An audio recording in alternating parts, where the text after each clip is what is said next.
Hey folks, my name is David Beckmeyer, and I'm the host of the Outrage Overload podcast. I wanted to give a quick update because things are really coming along, and we'll be launching the podcast soon. Got great guests coming up. Let me tell you a little bit about episode 1.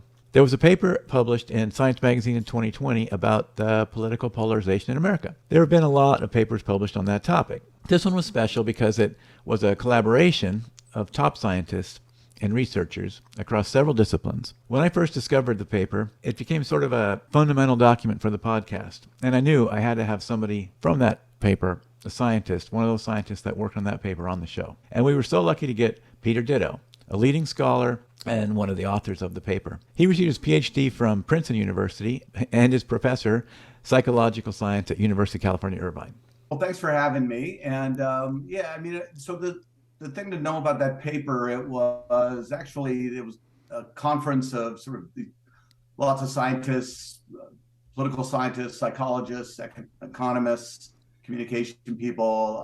That was going to be about political polarization. We had a pandemic. We couldn't meet. We decided, so what should we do? So let's kind of do a paper where we kind of put our heads together and try to summarize all the science that we know about this, this kind of big social problem. I enjoyed the conversation with Professor Ditto immensely. I think you will too. Here's a few clips.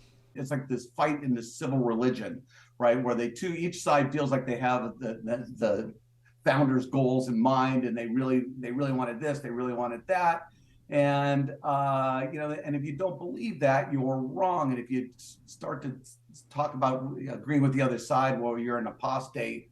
So liberals and conservatives, Democrats and Republicans kind of feel more like Sunnis and Shias than they do like, political parties. And that's really the problem. And that's the situation we're in, where we're just trading blows, and it just gets more in this kind of outrage spiral. It gets more and more intense. So we have a perverse incentive structure, where conflict is a great business model. It's great for the parties to raise money. It's great for cable news to raise. And nobody wants to turn on MSNBC and watch a bunch of people getting along. The days of the maverick, are a lot harder now, right? I mean, you just can't say, well, yeah, I kind of agree with the Republicans on this and the Democrats on that, because it's like, okay, you're a rhino, or you're not a true progressive. When everybody hates each other so much, and there's just so much vitriol, and somehow we got to bring the temperature down, and that's a tough thing to do.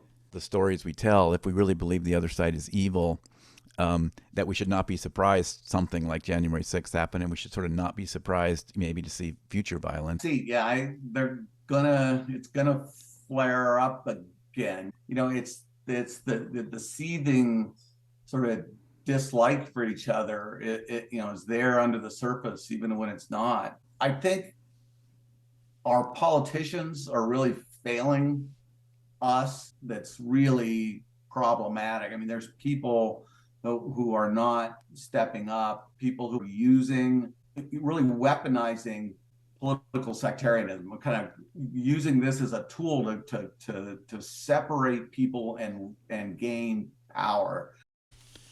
Subscribe now to Outrage Overload wherever you get your podcasts, and check out outrageoverload.net to learn more.